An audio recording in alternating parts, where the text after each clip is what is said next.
20 septembre 2021. Bon début de semaine à tous. Bienvenue à la zone offensive.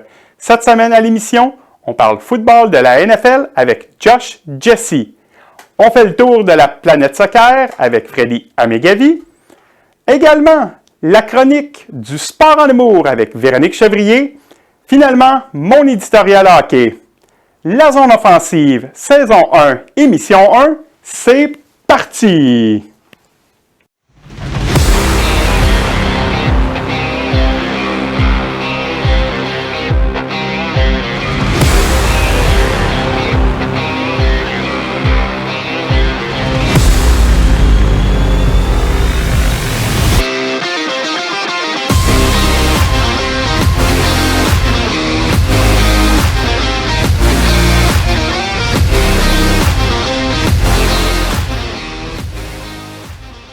Bon lundi soir. Merci d'être avec nous pour cette première de la zone offensive.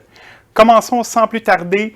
Il est un fanatique, mais aussi un ancien professionnel de football. Il sera avec nous toute la saison pour parler NFL et CFL. Josh Jesse.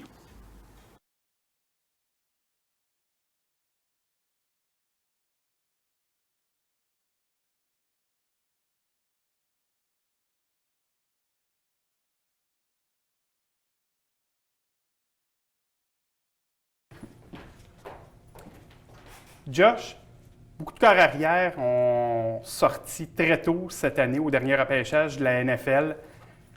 Lesquels vont réussir à faire leur marque et lesquels feront leur Johnny Manziel? On va commencer par le premier choix au total de cette année, produit de Clemson, Trevor Lawrence. Trevor Lawrence, carrière qui a pu déjà jouer le DL l'année passée, qui a décidé juste de continuer son année et de finir sa dernière année avec l'équipe de Clemson.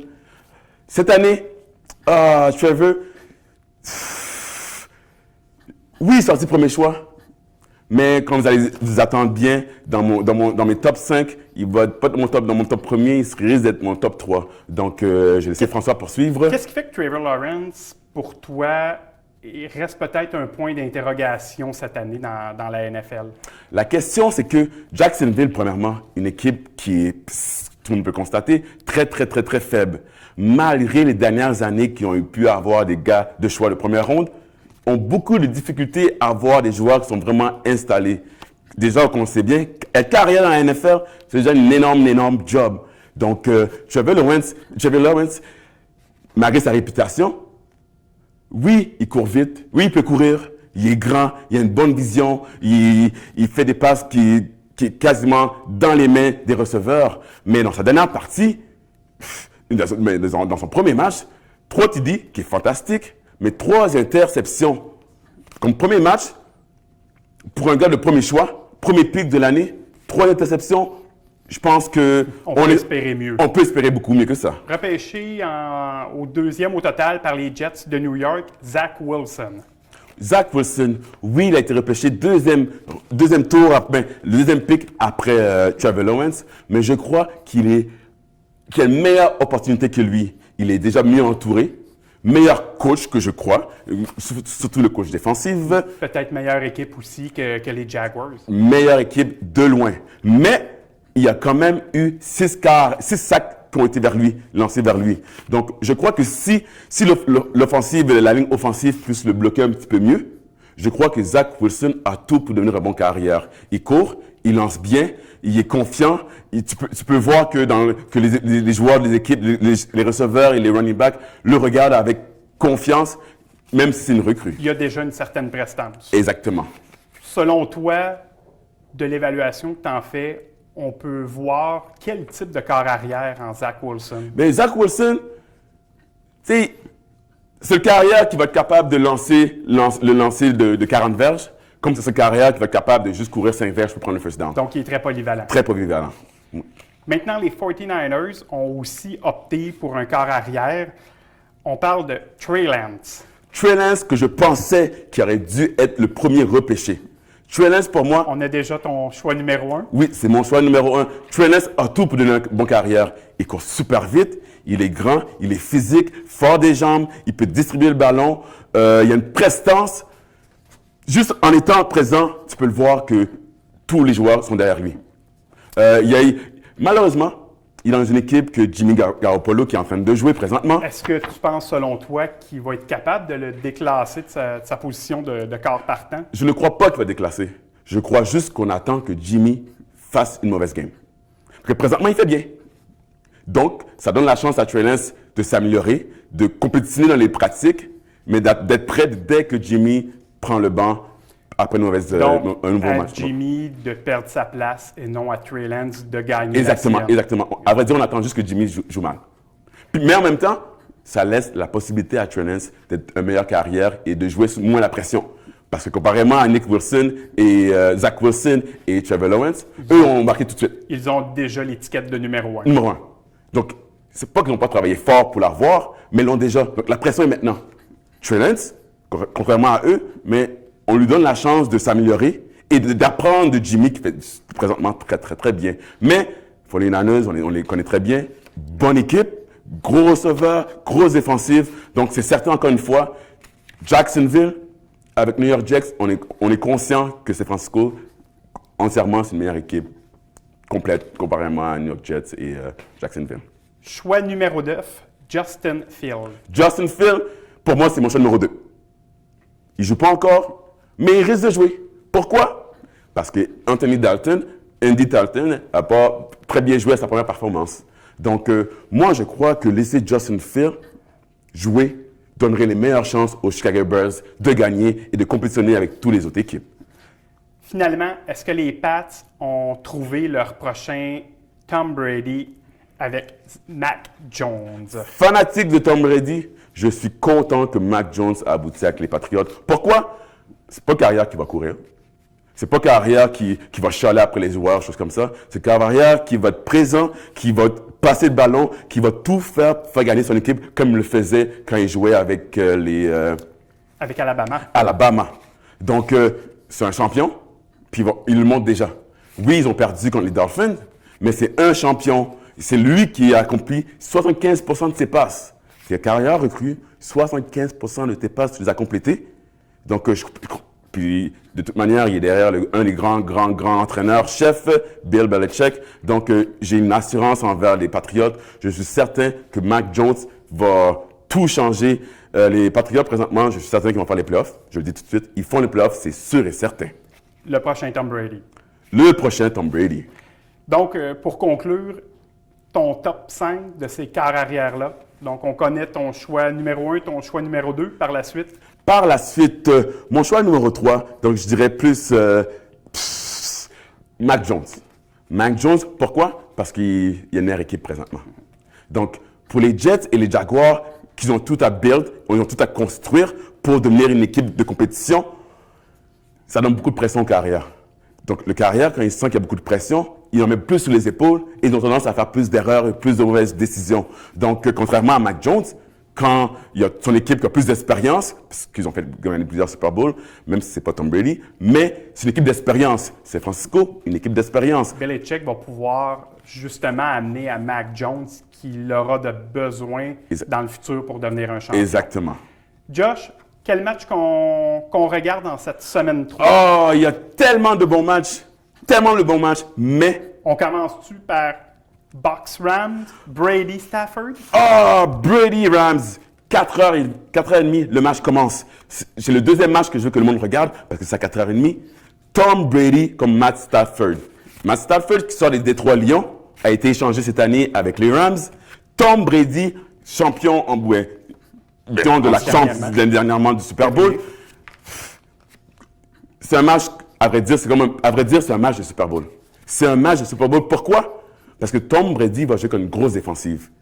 Est-ce que les Bucks cette année ont encore espoir de pouvoir faire un back-to-back et de regagner un autre Super Bowl? À vrai dire, les Bucks, déjà qu'ils étaient bons l'année passée, je trouve qu'ils ont une meilleure équipe que l'année passée. Pourquoi? Parce que tous les joueurs sont revenus. Tous les joueurs vont jouer une deuxième année avec tous les mêmes joueurs. Vous avez vu le premier match? Antonio Brown, Brady. Antonio Brown qui fait ses catchs. Frank Gronkowski qui fait ses touchdowns. Brady, avec ses receveurs, il y a déjà le lien. Le déclic est déjà fait. Tout est fait. Donc, ils ont toute une équipe de receveurs. Ben oui. Quand c'est rendu que tu as Antonio Brown comme troisième receveur de ton équipe, Ça montre la qualité qu'ils ont dans la position Sans 1-2. oublier Chris Godwin et Mac Evans.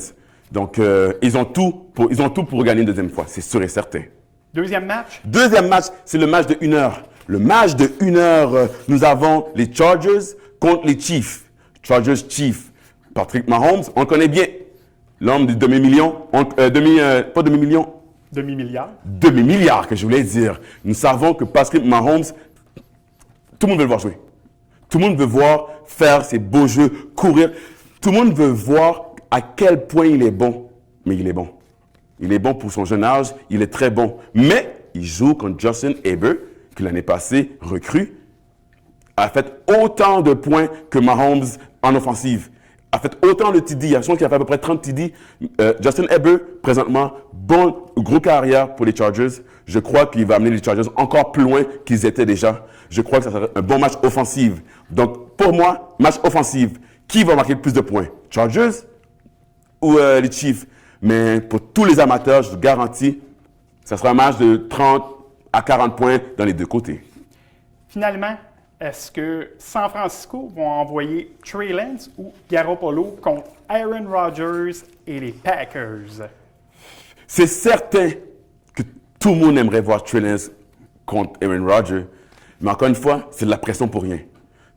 Présentement, San Francisco n'a pas besoin d'envoyer Trey Lance dans la jungle, dans le match. Pourquoi? Parce que Jimmy fait bien présentement. Tu n'as pas besoin. Mais malgré tout ça, ils ont quand même utilisé des jeux déjà. Trey Lance, premier match, il a fait un TD de toute manière. Il n'a pas joué beaucoup de jeux, mais tous les fois qu'il a embarqué sur le terrain, il a bien fait. Donc, il commence à le faire rentrer tranquillement, pas vite, mais nous savons très bien qu'il va jouer à un moment donné. Quand? C'est une question de temps. Excellent, Josh. Je te remercie. On se revoit la semaine prochaine où là, on pourra parler de ton top 4 de chaque conférence en vue des éliminatoires de la NFL. Merci François, puis ça sera la semaine prochaine, j'ai déjà bien hâte. On passe du football américain au football européen avec Freddy Amegavi. Freddy Amegavi, on parle soccer. On commence par quoi? La première ligue soccer du Québec. Bonsoir François et bonsoir chers téléspectateurs et téléspectatrices qui nous suivez partout au Québec. Écoute François, la première ligue de soccer du Québec en est quasiment à sa fin avec un classement général qui est toujours dominé par le CSMRO, le CS Mont-Royal Outremont, qui compte 4 points d'avance sur le Celtics du Haut-Richelieu. Alors avec justement ce mano à mano qui débute entre ces deux formations, ce sont des adversaires un tout petit peu plus décalés dans le classement qui vont servir d'arbitre. Citons tout d'abord l'AS Blainville, le champion sortant qui malheureusement a connu un mauvais début de saison, mais on l'en excusera. Cela est dû notamment à ses joutes canadiennes face à des formations de plus haut calibre telles justement à Halifax, mais nous y reviendrons un peu plus tard. Et pour le reste, ce sont Longueuil et le FC Laval qui vont tenter, eux, de finir leur saison avec un classement digne de leurs espérances. Donc, à ce niveau, François, on peut dire déjà que les 4 dernières journées seront très âprement disputées par des formations qui se tiennent, je te le rappelle et je vous le rappelle, en 4, 1 et 2 points.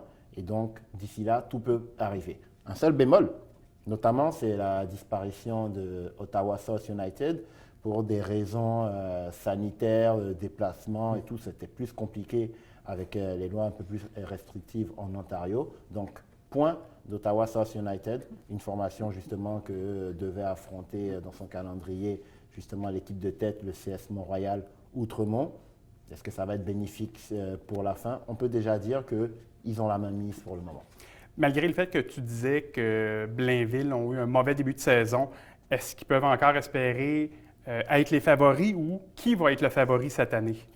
Du côté de l'AS Blainville, on s'est longuement préparé pour le championnat canadien, un championnat canadien qui permet justement aux petites écuries du circuit, autant les écuries semi-professionnelles, autant les écuries de seconde division canadienne comme le Forge par exemple ou Halifax, d'avoir au fur et à mesure des étapes l'occasion grandissime d'affronter les formations phares tels que les Vancouver Whitecaps, tels notamment le CF Montréal, parce que quel joueur amateur ne rêve pas de se retrouver au stade Saputo devant famille et amis, même si ce n'est pas sous les couleurs de l'écurie phare de la province du Québec. Donc, du côté de l'AS Blainville, on a tout misé là-dessus. Donc, après un premier tour réussi, par la suite, patatras, passé l'étape de York, on est tombé sur un très gros morceau qui était Halifax. Et donc, face à cette écurie de CPL, Blainville a vu noyer tous ses espoirs de préparation.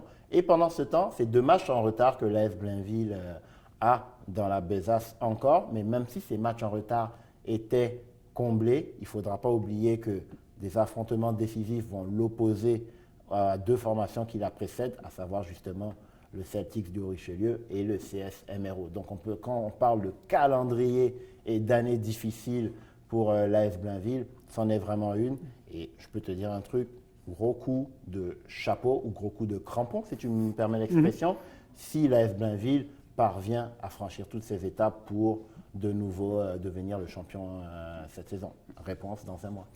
Tu as glissé un mot sur le CF Montréal. Justement, cette semaine, ils vont jouer leur match de championnat canadien contre l'équipe de Halifax. Et justement, Halifax, parlons-en. Halifax qui a sorti l'AS Blainville et Halifax qui vient sans faire de complexe face justement au CF Montréal. Et je peux te dire que du côté de Halifax, on est vraiment chaud bouillant. Du côté du CF Montréal, on ne va pas prendre justement cette rencontre à la légère. Ça pourrait être un risque. Ça pourrait être un risque. Juste pour te donner un exemple, l'entraîneur du côté de la formation des Whitecaps de Vancouver s'est vu licencié après avoir subi la défaite face à une écurie de CPL de seconde division canadienne. Je peux te dire l'effet que ça a quand tu as le petit poussé qui vient pour scalper la tête du pro qui s'entraîne à tous les jours, etc. Je peux te dire que pour 1h30, 2 heures, là, il y a un boost qui va être recherché du côté de Halifax. Donc, encore une fois, laissons parler le terrain et au bout des 90, voire des 120 minutes ou au-delà, on va laisser l'arbitre diriger les débats et bonne chance aux 2 équipes. Donc, ça va être un match à regarder.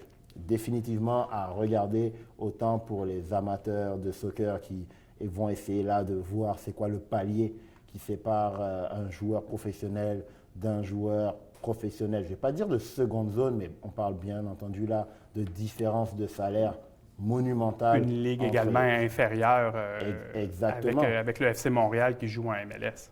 Exactement, entre les 2 équipes. Mais après, en 90 minutes, c'est des équipes d'hommes qui vont s'affronter sur le terrain avec pour seul objectif de passer au tour suivant. Parce que, pour le petit rappel, François, lorsque tu remportes justement ce championnat canadien, tu accèdes au championnat de la CONCACAF. Donc, pour Halifax, se permettre de rêver à passer 3 étapes supplémentaires pour ensuite se retrouver, où sais-je, à Pachuca au Mexique, ou n'importe où comme au Salvador, à pouvoir voyager, faire ce voyage-là, c'est quasiment le rêve de toute une vie qui va se jouer là sur le terrain. Ça ne serait pas la première fois qu'une équipe négligée se rende à des échelons qui n'étaient pas attendus. C'est sûr que dans le monde du soccer, on adore toujours cette histoire du David contre le Goliath avec les honneurs du moins pour David à la fin. On va passer en MLS. L'Impact se fait talonner, rentre, sort du portrait des séries. Ils nous ont habitués dans le passé, autant à l'époque de l'Impact qu'on peut voir maintenant, à avoir des bons débuts de saison, mais malheureusement s'effondrer en fin de saison et se sortir du classement des séries. Est-ce que ça va être encore le cas cette année ou on va finalement avoir une équipe qui va nous montrer un peu de chien et rentrer dans les séries de façon bien marquée? Du côté justement de ce CF Montréal, le CF Montréal n'est jamais autant dangereux que lorsqu'on ne l'attend pas. Et puisqu'il nous avait malheureusement habitués dans le passé à flancher sur l'avant-dernière marche, du podium justement pour cet accessit aux séries, Autant là, l'Impact tranquillement fait son bonhomme de chemin avec, malgré une contre-performance contre Nashville, on est parti aller glaner des précieux points à Orlando face à une équipe d'Orlando qui était réduite à 9. L'Impact s'est finalement imposé sur la marque de 4-2. Un championnat canadien qui se profile avec l'étape Halifax à ne pas négliger avant le retour aux affaires sérieuses face au Chicago Fire. Chicago Fire qui avait déjà été défait par l'Impact au match aller en mai grâce à une réalisation de Mason Toy.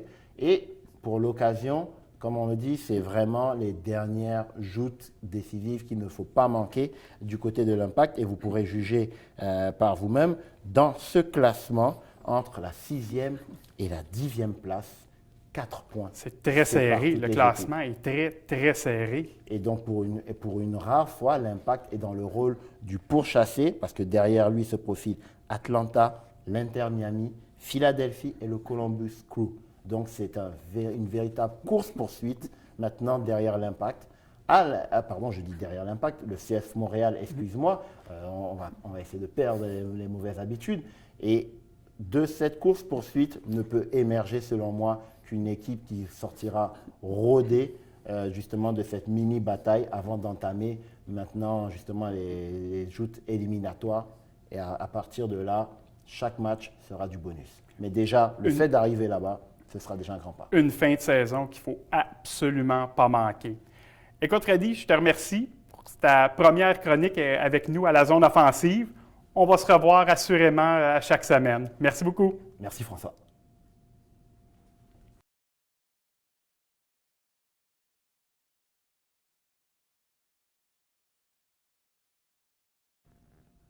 Est-ce que le contrat offert à Jesperi Kotkaniemi viendra hanter les Hurricanes en juillet prochain?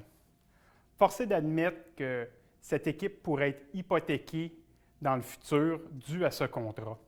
Je m'explique pourquoi. En juillet prochain, 2 gros noms de l'équipe tomberont joueurs autonomes sans compensation. Force est d'admettre que Vincent Trocheck et Nino Niederreiter, qui respectivement 45 et 34 points en moyenne par saison, voudront effectivement vouloir beaucoup plus que ce que Kotkaniemi gagne présentement. Avec une masse salariale qui possiblement ne montera pas plus qu'1 million, les Hurricanes pourraient être en eau trouble, puisqu'ils auront effectivement ces 2 joueurs à signer, re-signer également Kotkaniemi, et très peu de joueurs seront sous contrat à ce moment. Évidemment, Trocheck, centre numéro 2 de l'équipe, est clairement le joueur le plus susceptible à vouloir un salaire substantiel à ce qu'il a présentement, dû au contrat de 6,1 millions de son jeune coéquipier. Combien se chiffrera-t-il? 7? 8 millions? Évidemment que pour un joueur de 45 points, c'est beaucoup trop payé. Mais encore une fois, le contrat de Kotkaniemi pourrait venir hanter les Hurricanes. Est-ce qu'ils seront capables de donner un tel salaire à un joueur comme Trocheck? Même chose pour Nino Niederreiter, un joueur de 35 points qui est encore cette fois tout près de 15 points de plus que ce que Kotkaniemi a su faire à ses 3 premières années, voudra lui aussi une augmentation de salaire.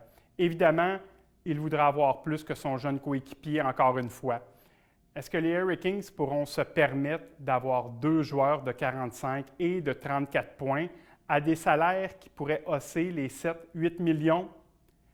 Évidemment que je ne pense que non. Donc, est-ce que Kotkaniemi aura été une erreur de vouloir rendre la monnaie de leur pièce aux Canadiens de Montréal et malheureusement se sont brûlés avec ce fameux contrat? J'ai bien hâte de voir en juillet prochain quelle sera la stratégie du directeur général de l'équipe. Il devra manœuvrer de façon habile pour réussir à garder ces joueurs importants de cette équipe, tout en respectant la masse salariale. J'ai bien peur que le futur de cette équipe va être grandement entaché. Malheureusement, les Hurricanes de la Caroline devront vivre maintenant avec le fait qu'ils ont offert 6,1 millions à un joueur de 20 points par saison.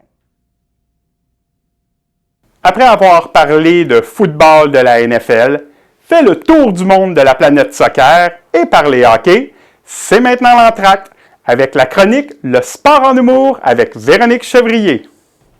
Véronique, cette saison est ta chronique du sport en humour. Tu vas nous faire découvrir des vidéos, des images du sport et tu vas nous faire rire là-dessus. François, pour la toute première émission de la zone offensive, je voulais saisir la balle au bon, viser juste, ne pas faire de faux départ. Hein? Nous ne sommes pas à une expression sportive près. Ben non. Dans mon segment, dans notre rendez-vous hebdomadaire, nous allons voir le sport sous des angles insoupçonnés. Tel un suspense insoutenable, je vais frapper on ne sait où. Alors, pour débuter la saison, je me suis dit que je devais absolument parler d'une thématique rassembleuse, ce à quoi tout le monde pense quand on parle de sport. Parce que qui dit sport dit... Mise en échec? Mascotte! Les poilus colorés. Moi, c'est vraiment la première chose à laquelle je pense quand je pense au sport, les mascottes. Donc, poilus, dodus, drôlement vêtus, les mascottes divertissent, fascinent et font peur. Certaines ont carrément l'air louche, vraiment. D'abord, les questions qui nous brûlent les lèvres, c'est pourquoi, d'où viennent-elles, que mangent-elles? Malheureusement, je crains ne pas avoir le temps de parler de ce dernier aspect dans ma chronique aujourd'hui. J'en suis bien navrée. Un autre moment. Voilà, on se reprend. On a toute la saison.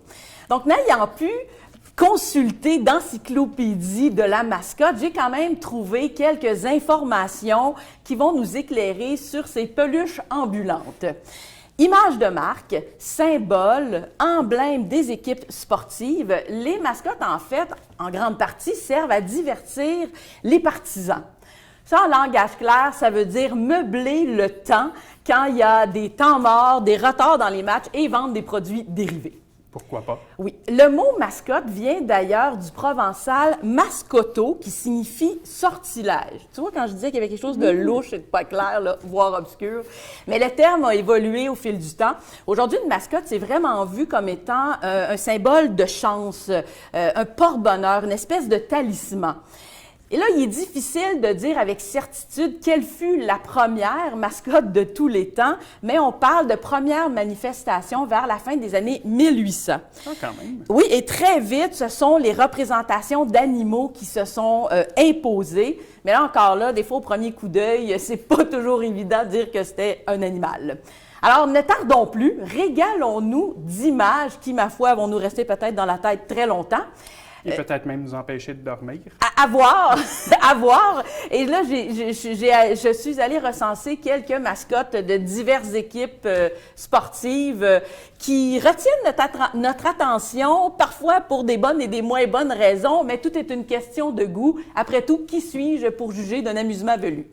Bien, commençons avec Bears du Jazz de Utah dans la NBA. Il représente l'équipe de la NBA depuis 1994, quand même. Et moi, je trouve que c'est un croisement trouble entre Chewbacca et un Gremlins. Et en plus, sur cette photo-là, je ne sais pas, mais il a vraiment l'air coupable de quelque chose, certainement. On va passer à un autre peluche qui a fait tourner des têtes, pas tout le temps sur le bon côté. Gritty, des Flyers de Philadelphie dans la Ligue nationale. Oui, on ne peut pas passer sous silence la naissance de Gritty qui est arrivée à la fin 2018 et l'équipe n'avait jamais eu de mascotte depuis les années 70. On dit que, bon, là on décrit Gritty comme étant un mélange entre un animal et un monstre génétiquement modifié par un savant fou. C'est vraiment, je trouve, très fort comme concept quand on pense, dans le fond, que Gritty sert à lancer des chandails aux partisans puis à sauter dans les estrades en faisant pas trop peur aux enfants. Et là, j'ai vraiment choisi une photo où il a vraiment l'air d'être sur le bord d'être malade là-dessus. Là. J'ai fait exprès pour choisir celle-là. Tu sais que Gritty a été très controversé quand les Flyers ont mis jour à cette mascotte-là. Ils ont compris que parlez-en bien ou parlez-en mal, ça avait tout son sens avec lui. C'est pas passé inaperçu. Non, non, vraiment pas. Prochaine mascotte, sort pas des White Sox de Chicago dans la MLB. Mascotte depuis 2004 pour cette équipe. Et là, on dirait une sorte de youpi qui aurait comme un peu pâli au lavage ou qui se serait tenu beaucoup trop proche d'une tondeuse pendant une bourrasque de vent. Mais parlant de Youpi, justement, est-ce que saviez-vous qu'il y a eu une mascotte avant Youpi pour les Expos de Montréal? Ben, en fait, j'étais pas au courant. Quand j'ai commencé à fouiller sur le net, j'ai vu cette énergumène. Suki! Suki qui a été, ben, ça a été un passage vraiment éclair. Elle a Luc été la, Éclair. oui, ça a été la mascotte pour l'équipe, pour les Expos de Montréal, seulement pour une saison en 1978. Et là, on dirait que j'aurais le goût de remercier quelqu'un d'avoir retiré si vite. Vraiment, c'était terrifiant, terrifiant. Puis tu sais que Suki, ils l'ont retiré parce qu'il faisait peur aux enfants. C'est même À vous pas- d'en juger. Mais effectivement, c'est un mélange un peu étrange, là, l'idée de la tête de balle de baseball. Enfin bref, ce qui a donné naissance en 1979 à Youpi, on vient d'en parler, on ne peut pas passer sous silence non plus, Youpi, qui a été pour les Expos de Montréal, la mascotte jusqu'en 2004, puis qui n'a pas été remisé, je veux dire, retraité trop longtemps. Il n'a pas pris la poussière. Ben non, parce qu'en 2005, Youpi est devenu la mascotte du Canadien de Montréal. Et là, moi, je veux vraiment terminer cette première chronique avec mon Youpi à moi. Oui, voilà, mon Youpi, quand même, j'ai ce Youpi depuis 1984. Quand même, il est en bonne posture. Là, d'ailleurs, sur la photo, je trouve que ça a l'air quand même d'une crotte de fromage qui a pogné un peu l'humidité, mais bon, ça reste Youpi. Il n'y a personne qui va déclasser Youpi. Jamais. Merci Véronique. On se revoit la semaine prochaine avec une autre chronique tout aussi amusante. Merci. Merci d'avoir été avec nous. On se revoit la semaine prochaine. Et d'ici là, n'hésitez pas à vous abonner à notre page Facebook et YouTube. À la semaine prochaine.